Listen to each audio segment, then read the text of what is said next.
Hello guys, good morning. So we are here outside because we've been working on with the sister tank for our kitchen area.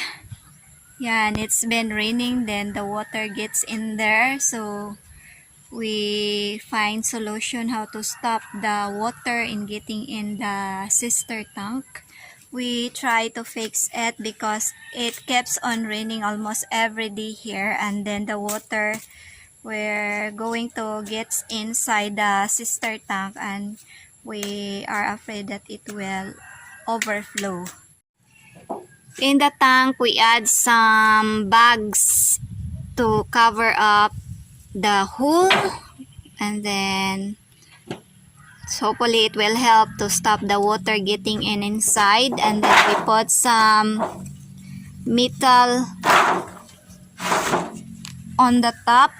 Then Scott is going to the hardware store to buy some gravel. We are planning to add some gravel on the top of the sister tank. And in here, by the way, we have our workers. We let him make some drainage and the side of the sister tank from here down there and on that side also, but in this side no, so the water are going to flow in that area.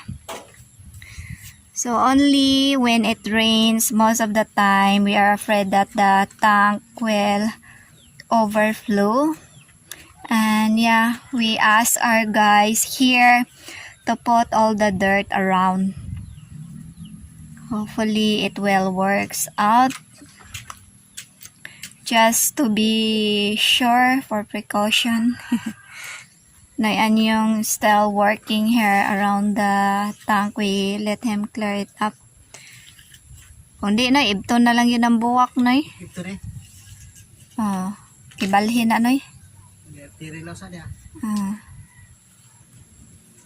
Yeah, we need to dig it about a foot deep on this drainage so water cannot get in, because we wonder that it's aligned with the level with the soil, so the when it rains the water flow inside the tank, so to be sure that it will not get in and it will not overflow. So we decided to put some drainage around it, and then we're gonna add some gravel on the top of the metal there so no one get hurt.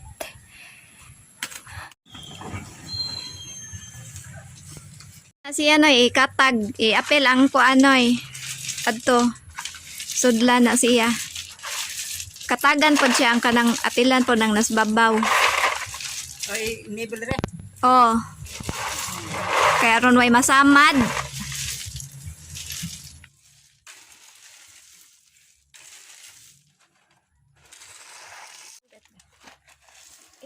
What are you doing?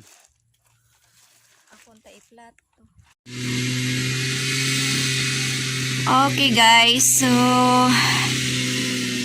we are just finished working here outside by the sister tank where we make some drainage in here.